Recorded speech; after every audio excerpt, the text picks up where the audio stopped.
Kamusta Scorpio? Welcome to Like a Tarot. Alamin muna natin kung ano ang situation mo gamit itong mystical cards. Mamaya sa tarot cards, aalamin natin yung situation mo, situation ng person mo, situation ng relasyon, at saka sa huli, mag-isip ka ng katanungan na ang magiging sagot ay yes or no. Na patungkol sa karir mo o kaya sa business or personal mong buhay. 3 cards yung kailangan natin. Babasahin ko sa inyo ang meaning nitong cards na ito.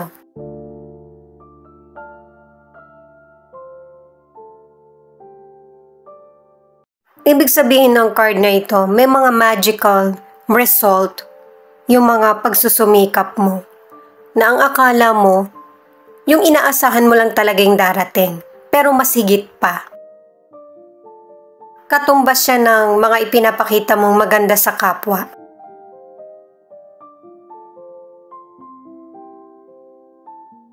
Itong card na ito ang nagsasabi na dapat alam mo kung ano yung mga feelings or sitwasyon na dapat mong tinatapos. Para maraming pintuan ang magbubukas para sa simula. Kasi ang ilan sa inyo stress ka at saka may mga challenging situation na hindi naman ikaw yung may gawa. Itong card na ito ang nagsasabi na ito na yung time para mag-step up kung patungkol man ito sa karir mo or sa financial abundance. Kahit sa gustong koneksyon o relationship, kailangan ikaw yung magsisimulang gumawa ng aksyon. Kailangan mo kasing makasabay sa magiging daloy ng buhay mo kaysa sa maghintay. Paalala para sa mga bagong viewers na ang reading na ito ay timeless reading, general reading at guide po lamang kaya hindi po magre-resonate sa lahat. Kunin mo lang yung akma sa sitwasyon mo at kung kailan mo ito napanood, yun ang start ng 1-week reading para sa'yo. Ikaw na bahala magpalit kung si person mo ito o ikaw. Unahin muna natin yung situation mo. 4 of Wands in reverse, 4 of Cups in reverse, at 8 of Pentacles. Sa mga cards na ito ay pinapakita na maraming cancel na nagaganap. Emosyon, career, financial. Nasisira ba yung mga pinaplano mo?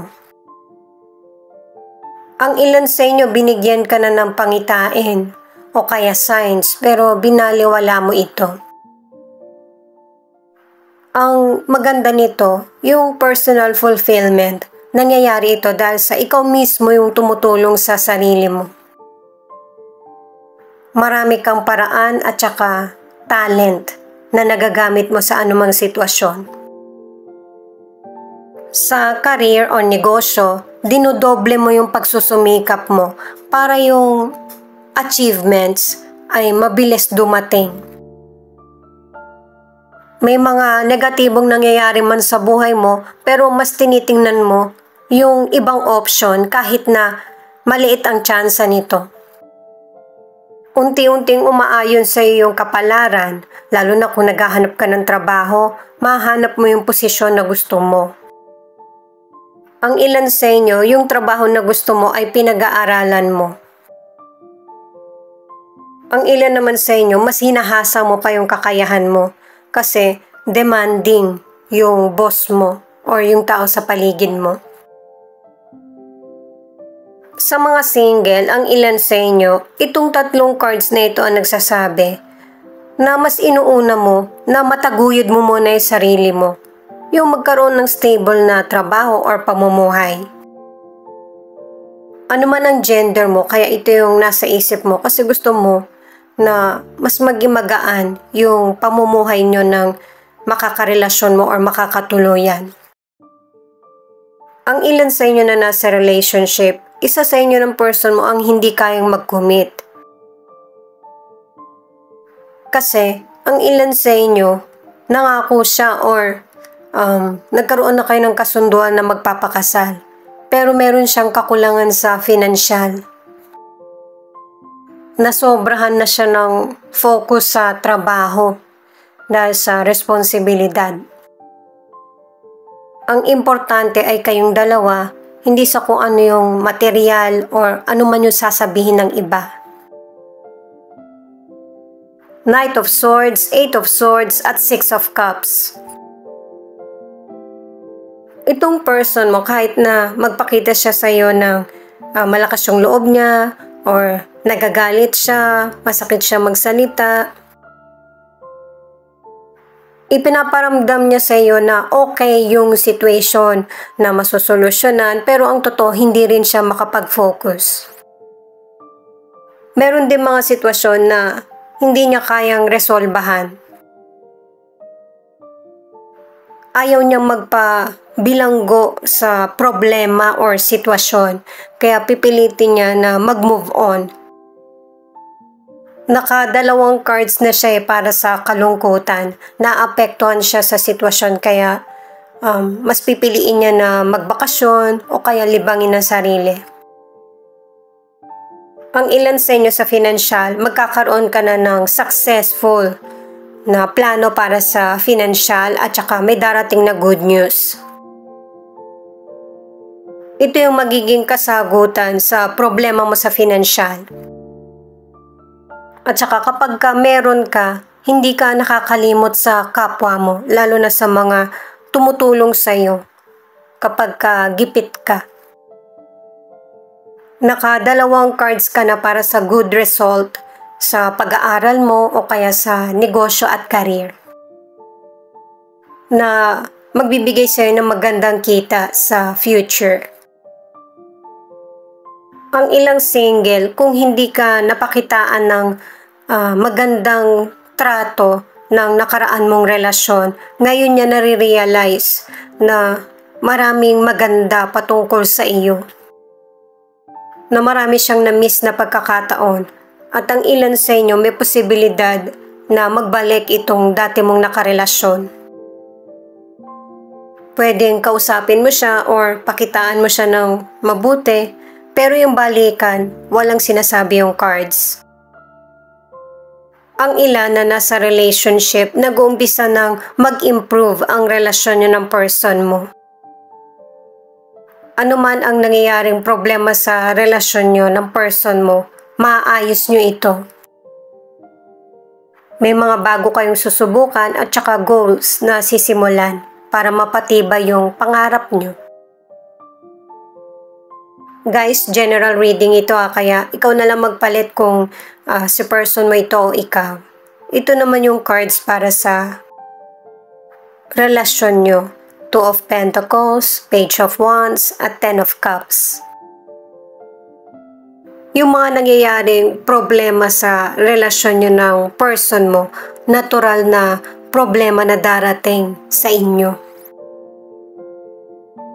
Wala kayong pwedeng ibang gawin ng person mo kundi balansehin ang sitwasyon, magkalapit man kayo or magkalayo.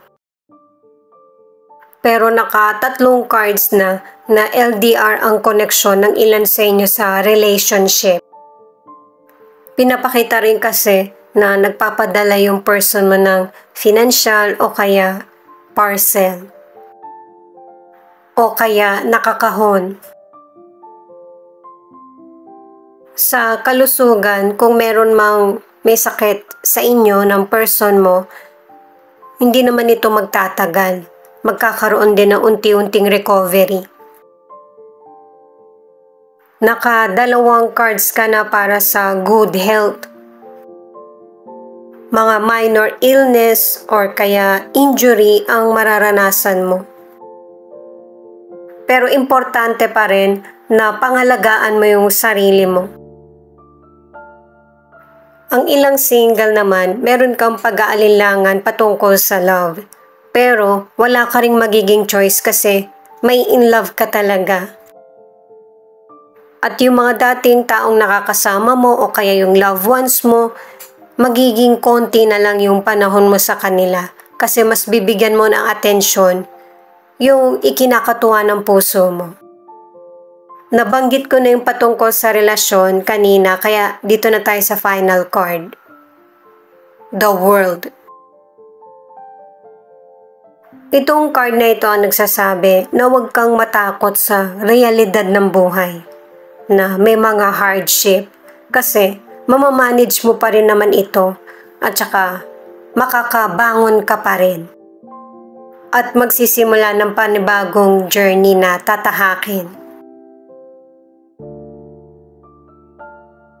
Itong Ace of Swords naman, i-apply mo sa sarili mo yung mga major adjustment. Sa umpisa may hirapan ka, pero makakasanayan mo din. Magiging handa ka at saka i-apply sa sarili yung progress na mangyayari sa buhay mo.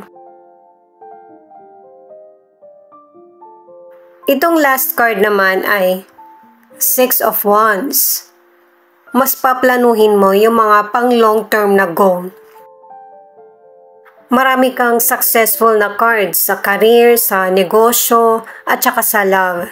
At natutuwa yung universe na ito yung nangyayari sa buhay mo, yung matagumpay. Magpapatuloy ito kaya kailangan mo na magplano. I-stop mo muna itong video para makaisip ka sa tanong na ang magiging sagot ay yes or no. Na patungkol sa career, sa negosyo, or personal na buhay.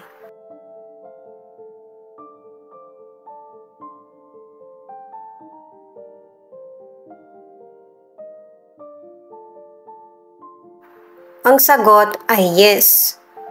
Alamin natin kung bakit yes ang kasagutan. Kuha pa tayo ng 3 cards.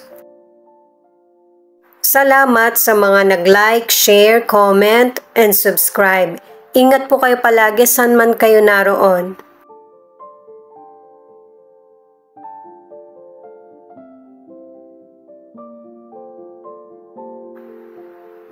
Ang unang card, kailangan mong magtiwala na magkakaroon ng katuparan yung kahilingan mo sa Diyos or sa universe. Kasi ang ilan sa inyo may posibilidad na ihinto mo ito dahil sa matagal mangyari or kawalan ng pag-asa. Pwedeng sa isang card ka lang makaresonate or itong 3 cards na ito. No need to worry. Hindi mo na kailangang mag-alala sa darating na blessing sa iyo or kung ano man yung hinihiling mo. Kailangan mong magpatuloy at saka magtiwala na merong magandang dulot yung pag-aksyon mo.